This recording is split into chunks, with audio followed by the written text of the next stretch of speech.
आभासी दुनिया के मेरे दोस्तों, रतन लाल बोल रहा हूं। काम की बात लाल की क्लास में आपका स्वागत है और पेश है अंबेडकर नामा। कल फूले जयंती है, ज्योतिबा फूले, उनका जन्मदिन है। आप सबको बधाई और ज्योतिबा फूले को नमन।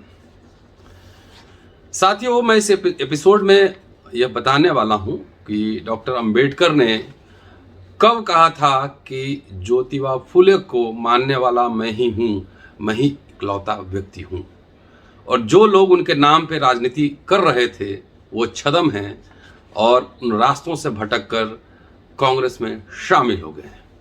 उन्होंने कहा था कि सत्ता में आने वाले प्रत्येक दल को जनता के सर्वांगीण हितों के लिए ज्योतिबा फूले की नीति और प्रजातंत्रवादी दर्शन को ही अपनाना होगा।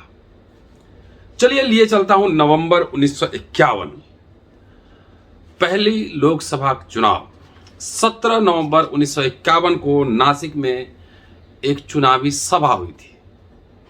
उस सभा में डॉक्टर अंबेडकर ने जो भाषण दिया था उसके कुछ प्रमुख अंश मैं आपके सामने रखने जा रहा हूं।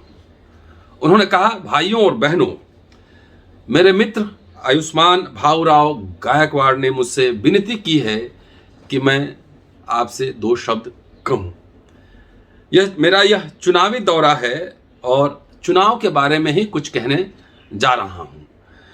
मेरी आपसे विनती है कि इस क्षेत्र से शेड्यूल कास्ट फेडरेशन और समाजवादी पार्टी के उम्मीदवार को ही अपना वोट दें। आगे कहते हैं कि इस चुनाव में कांग्रेस को हराना बिल्कुल असंभव है, ऐसा नहीं है। सब जानते हैं कि कांग्रेस में कितना असंतोष फैला हुआ है। आजाद सोच वाले इंसान, नागरिक कांग्रेस को पसंद नहीं करते, कांग्रेस को पसंद नहीं करते। वह केवल गुलाम चाहती है, और जिन लोगों को यह बात हजम नहीं होती वे कांग्रेस छोड़ देते हैं। देश में आज जितने दल हैं उनमें जनता को अत्यंत अप्रिय दल अगर कोई है तो वह कांग्रेस ही है, कि जनता कांग्रेस को नापसंद करती है। डॉक्टर अंबेडकर कह रहे हैं। आगे कहते हैं, इसके बावजूद मुझे डर है कि इस चुनाव में कांग्रेस ही जीतेगी। इसकी वजह एक ही है और वह है कांग्रेस विरोधी दल में एकता का अभाव। आज भी देख सकते हैं, आज विरोधी दल में एकता का अभाव दिख जाएगा।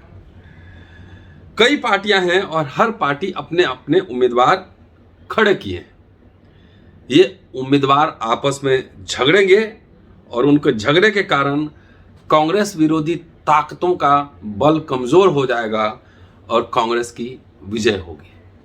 आगे कहते हैं, कांग्रेस विरोधी दलों को एकजुट कर चुनाव क्षेत्र में कांग्रेस के खिलाफ एक ही उम्मीदवार खड़ा रहे, ऐसा करने की मेरी कुछ इच्छा थी, लेकिन इतना समय नहीं था, इसलिए इस बारे में मेरी कोशिश कामयाब नहीं हो सकी।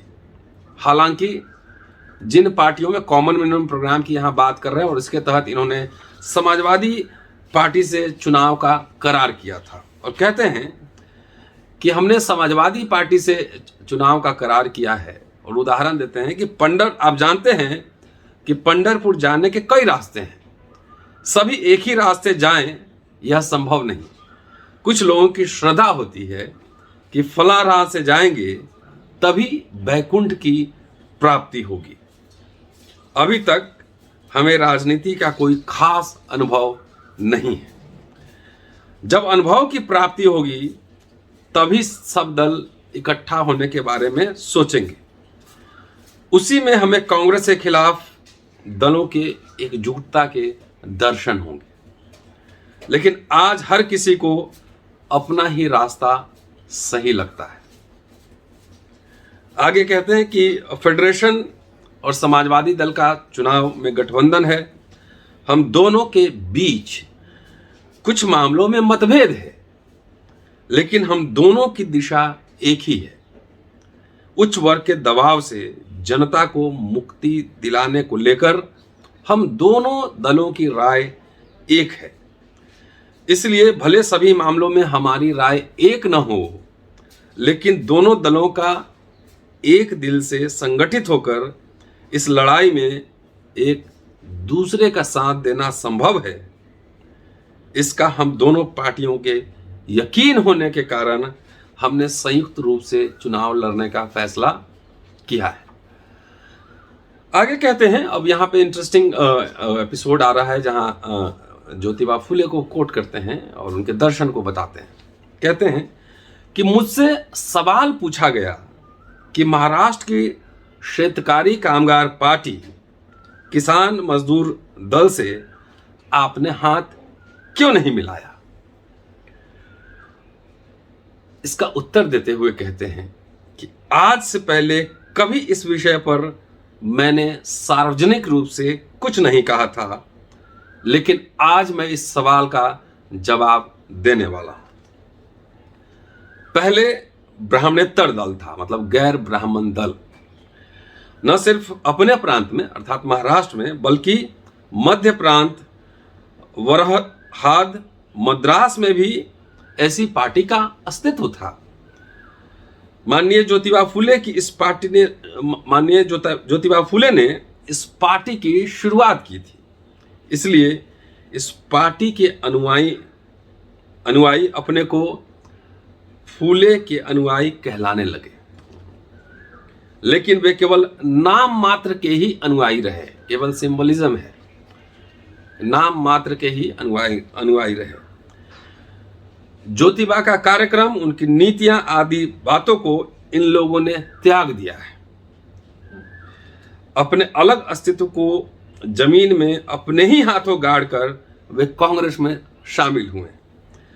कालांतर में यह ब्राह्मणेतर दल नाम शेष हुआ कि समय के हिसाब से सिर्फ नाम मात्र का ही ब्राह्मण दल रहा। ज्योतिबा का अनुयायी कहलाने में मुझे पहले कभी शर्म महसूस नहीं हुई और आज भी नहीं होती। आत्मविश्वास के साथ मैं कह सकता हूं कि केवल मैं ही आज तक ज्योतिबा से ईमानदारी और निष्ठा से जुड़ा हुआ हूं। मुझे इस बात का भी यकीन है कि इस देश में जनता के सर्वांगीण हित का उद्देश्य लेकर भले कोई भी दल आए, उस दल का नाम कोई भी हो, उसे ज्योतिबा की नीतियों, उनके दर्शन, उनके कार्यक्रम के सहारे ही आगे बढ़ना होगा। प्रजातंत्र तक पहुंचने वाला वही एक सही रास्ता है कि ज्योतिबा का दर्शन, राजनीतिक दर्शन, प्रजातंत्र तक पहुंचने वाला एकमात्र सही रास्ता है। समाज के 80% लोगों को विद्या प्राप्ति से वंचित रखना और उन्हें सामाजिक, आर्थिक और राजनीतिक गुलामी में बांध कर रखना खुली आंख से जब दिखाई देता रहे, तब स्वराज स्वराज कहकर हल्ला मचाने का क्या फायदा। स्वराज का फायदा सबको मिलना चाहिए। पिछड़े वर्ग की सर्वांगीण उन्नति का कार्यक्रम लेकर आगे चलने के अलावा कोई भी दल आज जनता का नेतृत्व नहीं कर सकता। यह बात सूरज की रोशनी की तरह सत्य और साफ है। मुझे लगता है कि समाजवादी पार्टी को भी इस बारे में सोचना चाहिए। तो ये था डॉक्टर अंबेडकर का ज्योतिबा फुले के बारे में विचार, और इसको जानने के लिए आप वॉल्यूम 40 हिंदी का देख सकते हैं, चैप्टर नंबर 285 और पेज नंबर 236 से लेके आप 40 तक देख सकते हैं। उसमें आपको ये सारे विचार मिलेंगे। और डॉक्टर अंबेडकर ने यह भी कहा था कि मैं गौतम बुद्ध, ज्योतिबा फुले, गौतम बुद्ध, कबीर और ज्योतिबा फुले का अनुयायी हूँ। और इसको देखने के लिए अंग्रेजी के वॉल्यूम 17 पार्ट 3 में देख सकते हैं। तो साथियों, क्या आप जानते हैं कि डॉक्टर अंबेडकर का जन्म 14 अप्रैल को ही हुआ था?